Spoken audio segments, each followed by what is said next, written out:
જય દ્વારકાધીશ મિત્રો। 1 કલાકમાં હલવો બનાવતી વખતે જ્યારે મેં પૂરી ડાયરી ખોલી, માજીએ મારું કાંડું પકડીને કહ્યું, આ નુસ્ખો આ ઘરમાં ફરી ક્યારેય ન બતાવતી। બપોરના 12 વાગીને 7 મિનિટ થઈ ગઈ હતી।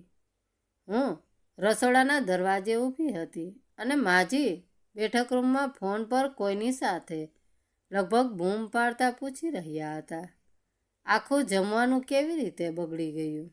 સામે છેડેથી શું કહેવામાં આવ્યું તે મને સંભળાયું નહીં। બસ માજીનો ચહેરો બદલાતો ગયો। તેમની આંગળીઓ પર ફોન એટલી કડક થઈ ગઈ કે સફેદ પડી ગઈ। 1 વાગ્યે મહેમાનો આવવાના છે। શહેરના નગર પ્રમુખના પત્ની પણ આવી રહ્યા છે। તમે અત્યારે કહી રહ્યો છો કે ગાડી રસ્તામાં ખોટવાઈ ગઈ। થોડી ક્ષણો પછી તેમણે ફોન નીચે મૂકી દીધો। રૂમમાં લાગેલા મોટા પંખાનો અવાજ અચાનક ખૂબ સપ્ટ સંભળાવા લાગ્યો। સફેદ ટેબલ ક્લોથ પથરાઈ ચૂક્યો હતો। ચમકતા વાસણો ગોઠવાઈ ગયા હતા। ફૂલદાનીમાં તાજા ફૂલ રખાયા હતા, પરંતુ જમવાના નામે રસોડામાં રોજ પૂરતો થોડો લોટ, દાળ, ચોખા, શાકભાજી અને મસાલાના ડબ્બા જ હતા। માજી સોફા પર બેસી ગયા। તેમની સામે મહિલા સમિતિની મોટી યાદી ખુલ્લી હતી। દરેક નામના આગળ એમણે પોતાના હાથે કંઈક ને કંઈક કોઈ નોંધ લખી હતી। કોને સામે બેસાડવા, કોને કોની પાસે ન બેસાડવા, કોઈ કઈ વાત પર નારાજ થઈ શકે છે। આ બેઠક તેમના માટે સેવા કરતાં પ્રતિષ્ઠાનો વિષય વધુ હતી। સવારથી તેઓ મને સમજાવી રહ્યા હતા, તું પાણી મૂકી દેજે, પછી અંદર જતી રહેજે, વધારે વાતચીત ન કરતી, તારો અવાજ એટલો ધીમો છે કે લોકો 2 વાર પૂછશે, અને તારા પિયરની નાની મોટી વાતો ન કાઢતી। અહીં બધી મોટા ઘરની મહિલાઓ હશે। હું દરેક વખતે માત્ર જી કહેતી રહી। મને હવે આદત પડી ગઈ હતી। લગ્ન પછી પહેલીવાર જ્યારે તેમના પરિચિતો ઘરે આવ્યા હતા ત્યારે મેં મારા હાથે નમકીન બનાવ્યું હતું। માજીએ બધાની સામે કહ્યું હતું, અંજલિને ઘરનું સામાન્ય જમવાનું બનાવતા આવડે છે, મહેમાનોવાળું કામ હજુ શીખી રહી છે। તે દિવસે કોઈએ મારું બનાવેલું નમકીન ચાખ્યું પણ નહોતું। આજે એ જ માજી ખાલી ટેબલને જોઈ રહ્યા હતા। હું ધીમેથી તેમની પાસે ગઈ। માજી, તેમણે આંખો બંધ કરી લીધી। અત્યારે કંઈ ન પૂછ, હું પછી નથી કહી રહી છું, હું જમવાનું બનાવી શકું છું। તેમણે તરત જ મારી તરફ જોયું। તું? એ એક શબ્દમાં જેટલો અવિશ્વાસ હતો તે મારા માટે નવો નહોતો। 1 કલાક છે, મેં કહ્યું, ઘરમાં જે સામાન છે તેમાંથી પૂરી થાળી બની જશે। આ કોઈ પડોશીની 2 સ્ત્રીઓનું જમવાનું નથી અંજલિ, મને ખબર છે। તેમને વિદેશી વાનગીઓ પીરસવાની હતી। તેઓ ભૂખ્યા આવશે, સ્વાદ સારો હશે તો થાળીનું નામ નહીં પૂછે। માજી ઊભા થઈ ગયા। તું સમજી નથી રહી, મિસિસ શર્મા પહેલેથી જ મોકો શોધતા હોય છે। જો કંઈક ઓછું રહી ગયું, મીઠું વધી ગયું કે પૂરીઓ બેસી ગઈ તો તેમનો અવાજ રોકાઈ ગયો। મેં પહેલીવાર તેમને આ રીતે જોયા હતા। તેમની પરેશાની પાછળ મહેમાનોની ભૂખ નહીં પણ તેમના વિશે લોકોના અભિપ્રાયની ચિંતા હતી। તેમ છતાં તે મારું ઘર હતું। તેમની પ્રતિષ્ઠા ખરડાતી તો તેનો પડઘો દિવાલોથી અથડાઈને મારા રૂમ સુધી પણ આવતો। 1 તક આપી દો। તેમણે ઘડિયાળ જોઈ। 12:12 શું બનાવીશ? હિંગ જીરાવાળા બટાકા, પનીર પુલાવ, રાયતું, પૂરીઓ અને મગની દાળનો હલવો। આટલું બધું? ગીતા દીદી શાકભાજી સમારી દેશે, બાકીનું હું કરી લઈશ। માજીએ થોડીવાર મારી સામે જોયું, પછી ચહેરો બીજી તરફ ફેરવી લીધો। કર હવે, બીજો રસ્તો પણ શું છે? મેં દુપટ્ટો કમર પર બાંધ્યો અને રસોડામાં ચાલી ગઈ. ગીતા દીદીએ મારી તરફ જોયું. વહુરાણી, સાચે થઈ જશે, વાતો બંધ કર, બટાકા કાઢો. મેં એક ચૂલા પર પાણી મૂક્યું, બીજા પર કઢાઈ રાખી, ચોખા ધોયા, દાળ કાઢી, પનીરના ટુકડા કર્યા, મસાલાના ડબ્બા સામે ગોઠવી દીધા. મારા હાથ રૂજી રહ્યા હતા, પણ જો કામ અટકાવું તો મનનો અવાજ તેજ થઈ જતો. મેં મારી જાતને કહ્યું, પહેલે બટાકા, પછી ચોખા, પછી પનીર, છેલ્લે પૂરીઓ. હલવો સાથે સાથે શેકાતો રહેશે. ગીતા દીદીએ ઉપરનો બટાકા ખોલીને પૂછ્યું, મોટી પરાત કયા છે?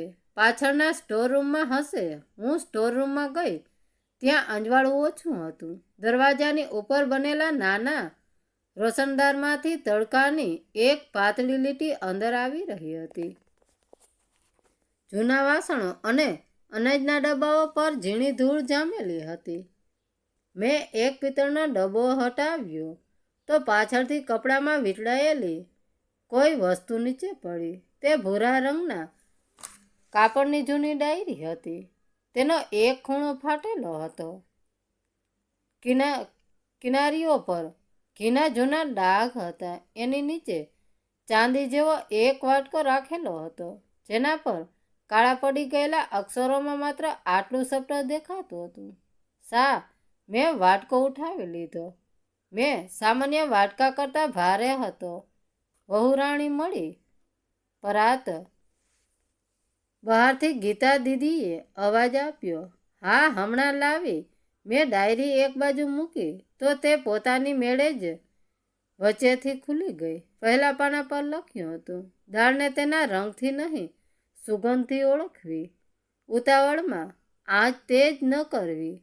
મારી આંગળીઓ ત્યાં જ અટકી ગઈ. આ વાક્ય મેં પહેલાં પણ સાંભળ્યું હતું. મારી મા દરેક વખતે મગની દાળનો હલવો બનાવતી વખતે આ જ કહેતી હતી.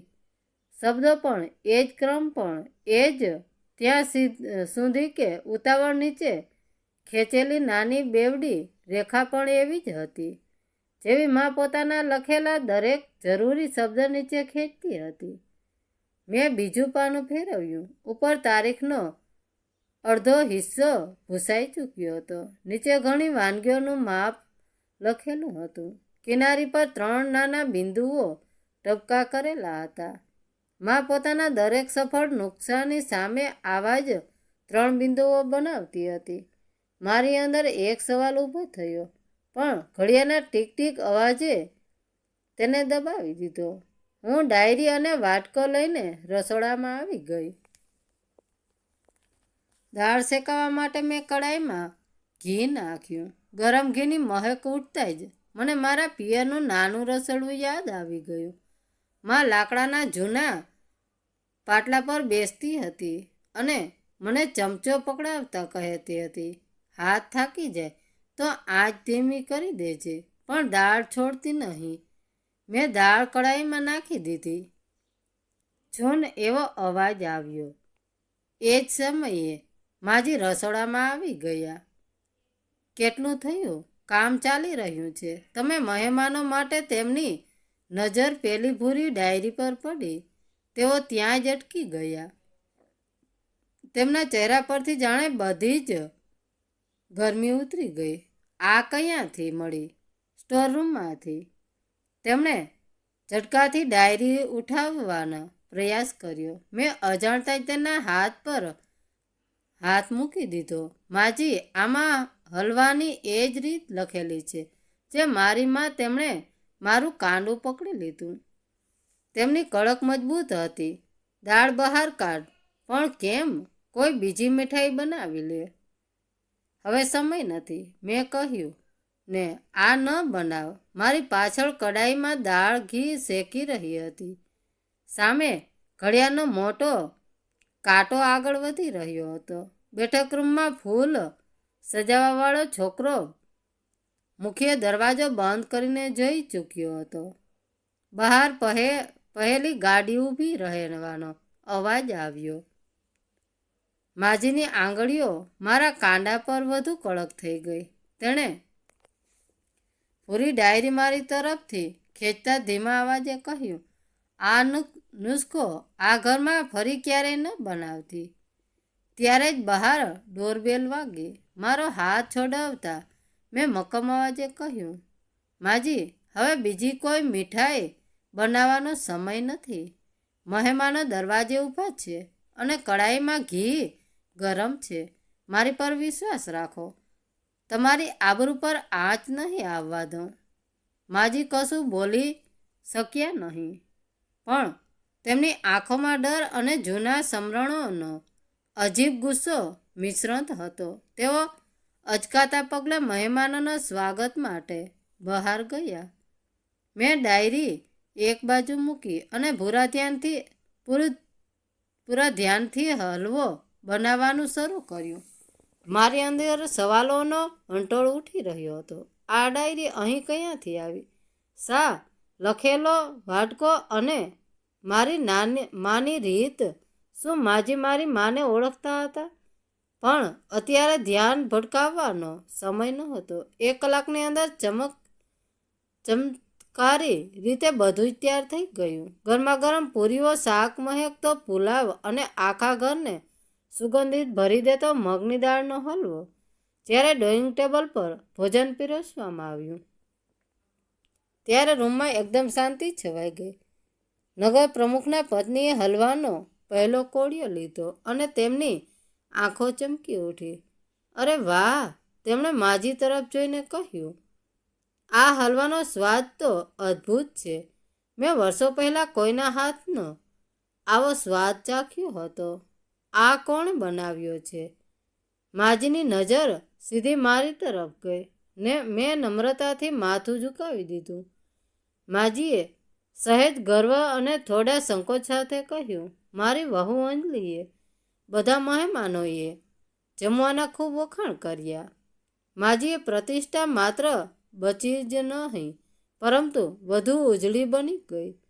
રાત્રે રસોડાનું બધું કામ આટોપીને હું મારા રૂમમાં જઈ રહી હતી ત્યારે માજીએ મને તેની રૂમમાં બોલાવી. તેમના હાથમાં એ જ ભૂરી ડાયરી અને ચાંદીનો વાટકો હતો. તેઓ સોફા પર બેઠા હતા અને તેમનો ચહેરો હવે એકદમ શાંત હતો. તારી માનું નામ શારદા છે ને? તેમણે ધીમા અવાજે પૂછ્યું. મેં આશ્ચર્ય સાથે જવાબ આપ્યો. હા, પણ તમને કેવી રીતે ખબર? માજીની આંખોમાં આંસુ ઘસી આવ્યા. અમે બંને કોલેજમાં ખૂબ સારા મિત્રો હતા. આ ડાયરી અને આ વાટકો શારદાનો જ છે. એકવાર શહેરની સૌથી મોટી રસોઈ સ્પર્ધામાં અમે બંનેએ ભાગ લીધો હતો. શારદાએ આ જ મગની દાળનો હલવો બનાવ્યો હતો. હું જીતવાની એટલી ભૂખી હતી કે મેં ઈર્ષામાં આવીને તેની ડાયરી અને માપનો વાટકો સંતાડી દીધો, જેથી તે સમયસર વાનગી પૂરી ન કરી શકે. તેઓ અટક્યા, એક ઊંડો શ્વાસ લીધો અને આગળ બોલ્યા. એ દિવસ પછી અમારી મિત્રતા કાયમ માટે તૂટી ગઈ. મેં આ ડાયરી ક્યારેય પાછી ન આપી શકી. એ અપરાધ ભાવ મને આખી જિંદગી કોરી ખાતો રહ્યો. આજે જ્યારે મેં તને એ જ રીતે એ જ વાટકીમાંથી હલવો બનાવતા જોઈ, ત્યારે મારો એ કાળો ભૂતકાળ મારી સામે આવીને ઊભો રહી ગયો. મને ડર હતો કે કદાચ મારી એ જૂની ભૂલ મને ફરી નીચે પાડશે. તેમણે એ ડાયરી અને વાટકો મારા હાથમાં મૂકી દીધા. પણ આજે તારા એ જ હલવાએ મારી આબરૂ બચાવી લીધી. મને માફ કરી દે અંજલિ. મેં ડાયરી છાતી સરસી ચાપી લીધી. માજીની આંખોમાં આજે હુકમ કે કડકાપણાને બદલે પસ્તાવો અને અપાર પ્રેમ હતો. વર્ષો જૂની એ કડવાશ જાણે આજે મગની દાળના હલવાની મીઠાશમાં કાયમ માટે ઓગળી ગઈ હતી. મિત્રો, વાર્તા કેવી લાગી? સારી લાગી હોય તો કોમેન્ટ કરીને જરૂર જણાવજો. ધન્યવાદ મિત્રો. રાધે રાધે. જય દ્વારકાધીશ.